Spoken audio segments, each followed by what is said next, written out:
Jennings. I'm a content architect on the BrandUnit, so we will tell you more about what we do. Jenny is what do you do again? Creative effectiveness. Thank you.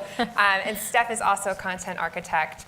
And you can essentially think of us as a multidisciplinary creative team. We're often the team that brands and agencies come to when they want never been done before, or a big idea, or they want something that spans multiple Google teams, products, and platforms. So YouTube is one of those platforms. Even though it's been almost 13 years since Google bought YouTube, it's still hard to navigate. It's always changing. And especially for brands, they're like, what are all these challenges? What is ASMR? Who is this kid making money off of toy review videos? And so you can think of us as the Sherpas to sort of guide brands, guide you through the process, and not only show you like what's happening and why it works and how you can participate, but really add to that conversation. So we're going to show you 3 examples, rooted in insights, ideas based on trends, based on behaviors on the platform. Steph's going to show you what those insights were, what we did, and then Jenny's going to show you exactly how those worked. And you'll see it's a mix of ads and content. Basically, we consider both of those things content, and then ultimately, we want to make sure that the work works, and that's what Jenny's going to touch on in a bit.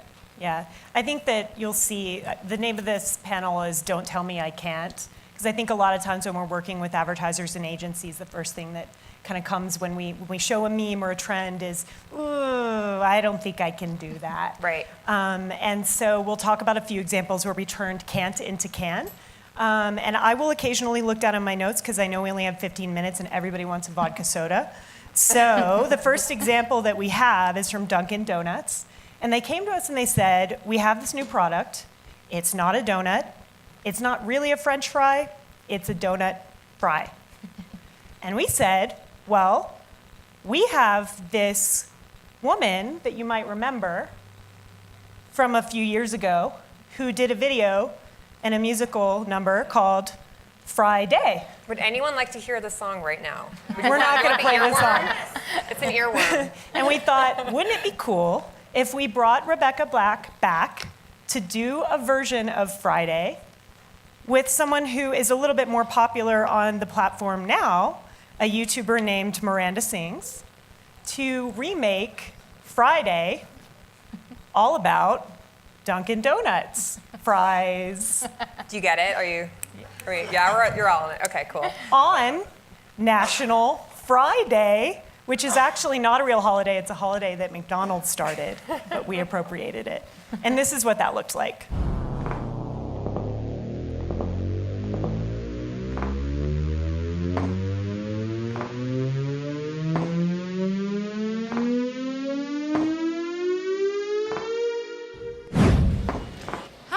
Hi, what can I get you? Can I get a coffee, please? Would you like Dunkin' Donut fries with that?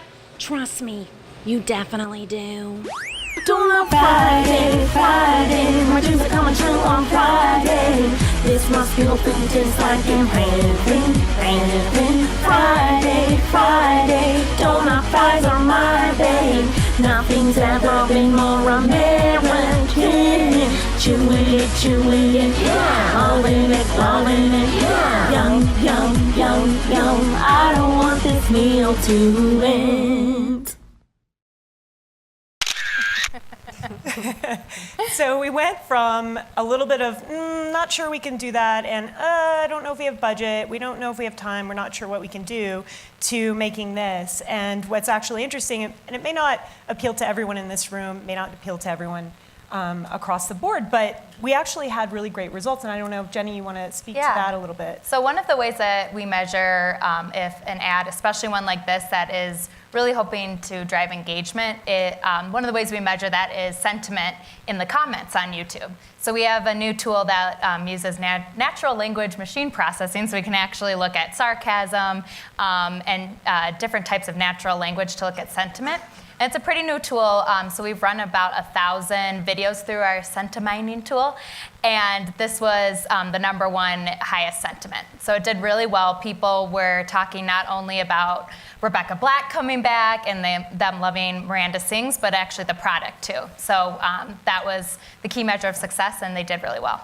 And we should add that now McDonald's is exploring launching their own donut fries. So I think that tells you if these did well or not. Now we'll talk a little bit more about McDonald's later.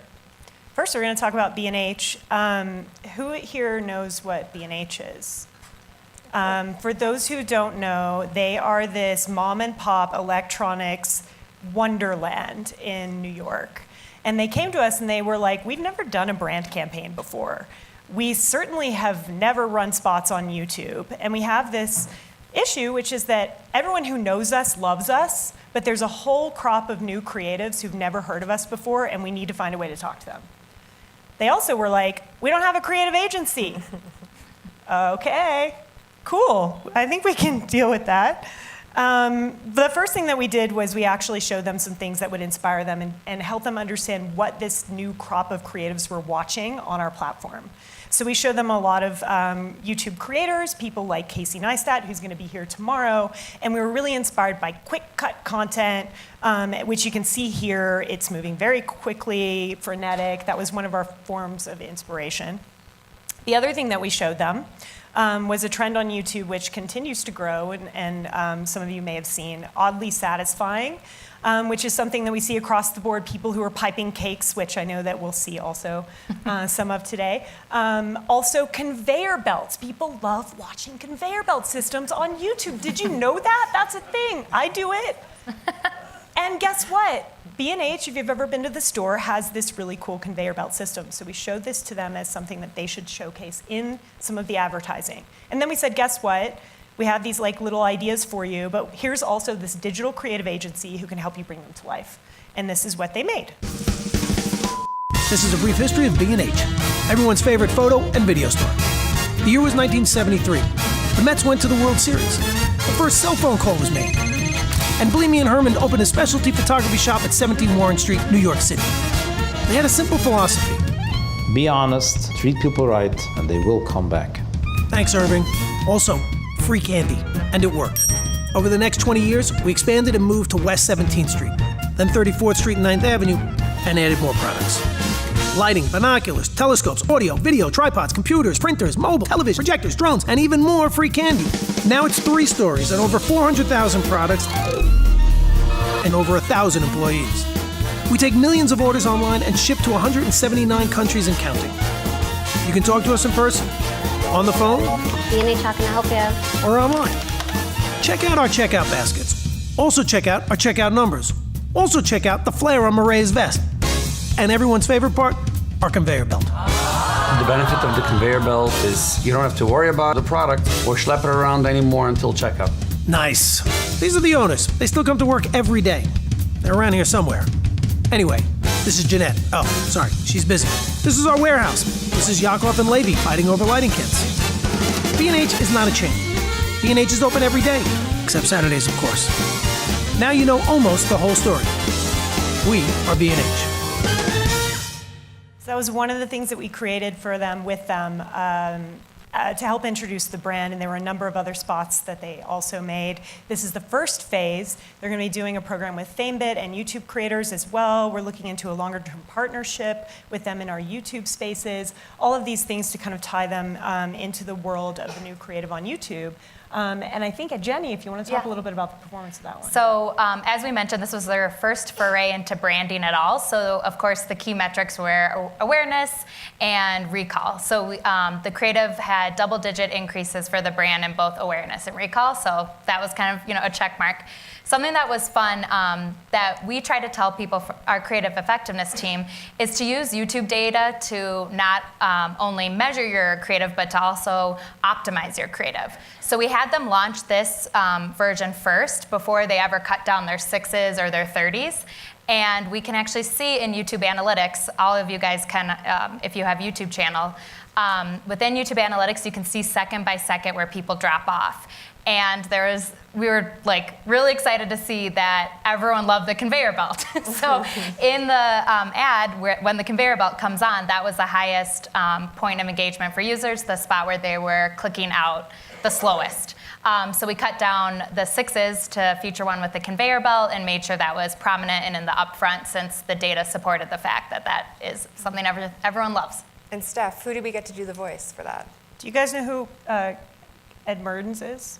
Ed Burns? Yeah. You might He recognize did the it. voice. He did it. If with like a week's notice, he came in and did that in a booth. So that was really cool. Yeah. Just also shows that if you don't know the brand and now you do, the love that people have who actually know the brand. It's Yeah. like they're, I don't know. I just bought a bunch of stuff from them. The last example that we have is McDonald's. So it's kind of like this presentation is a little bit of a fast food sandwich because we started with Dunkin' Donuts. And it's funny because this example is about a sandwich. So, okay. This was an example of a brand coming to us and their agency coming to us and saying, our creative is totally baked. We have our messaging, and it's that this new quarter pounder, which for the first time ever is going to be made with all fresh beef nationwide, is so good that it will leave you speechless. And they said, we only have 4 weeks. We're not sure we can do anything. And we said, well, why don't we take a look at what speechless looks like on YouTube? And when we started digging into it, I'm not sure if anybody here is familiar with ASMR content. Do you guys know what that is? It's basically people that watch certain sounds and it makes like them have a tingling sensation in the back of their skull. Cardi B's very into it, so you could. I She can't actually do the did a sound. great one. She did a great one on Check it out, Cardi B ASMR. W. Anyway, looks great. we saw that people were actually creating ASMR content around eating McDonald's food. We weren't going to make an ASMR McDonald's video around eating a quarter pounder, but we said maybe we can use this for something. That's speechless content on YouTube.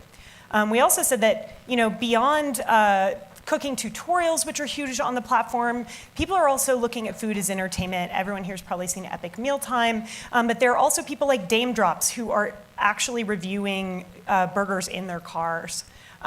So, you know, this is a really interesting thing. We thought, well, what if we took this idea of a review, used the talent that the brand already had attached, took their voices away, and told what they were thinking about the burger in their heads with our closed caption feature. So that's what we did, and that's what it looks like.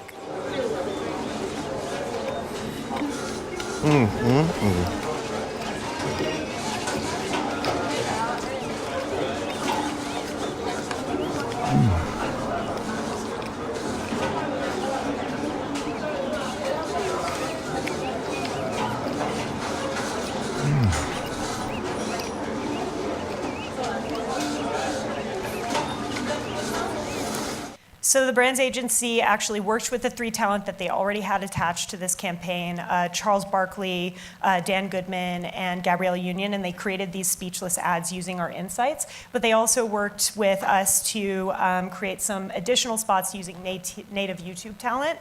So we actually had Dame Drops and a couple others. And these were all using the native closed caption feature on our platform. And this version was run in our YouTube kind of homepage takeover format that we have. So everyone who opens the YouTube app sees this ad on one single day. And McDonald's has bought a few of these different formats, and this was the highest performing one that they've ever had. It also won one of the YouTube Ad of the Year awards, which for the category of humor. So it was really well performing. The other thing that was cool that we worked with them up front about was we also like to tell brands to make multiple versions of creative ahead of time. So like we mentioned before, you can either optimize and edit the creative, or you can at least just optimize your media. So Charles Barkley was the guy who was performing the best, so they were able to optimize their media towards that specific version for the rest of the campaign. Yeah, and then when we created the additional spots using YouTube creators, we made sure we had 30s, we had 6s, we had 15s, so we were able to rotate those in and out depending on performance as well. All right, so with that, those are our examples. You can see, like, again, tons of ways that brands can participate. We can help you find these insights, these trends. It may not be obvious how they work for your brand, but we can find ways to address your brand challenges. Again, this is Jenny's expertise, which we love to call this create and beta. Again, we can always be testing and learning and iterating.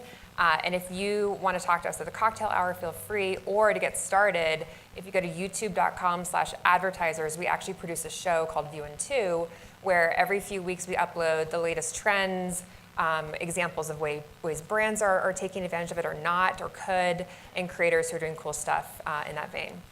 So thank you. That's everything we have. Thanks, guys.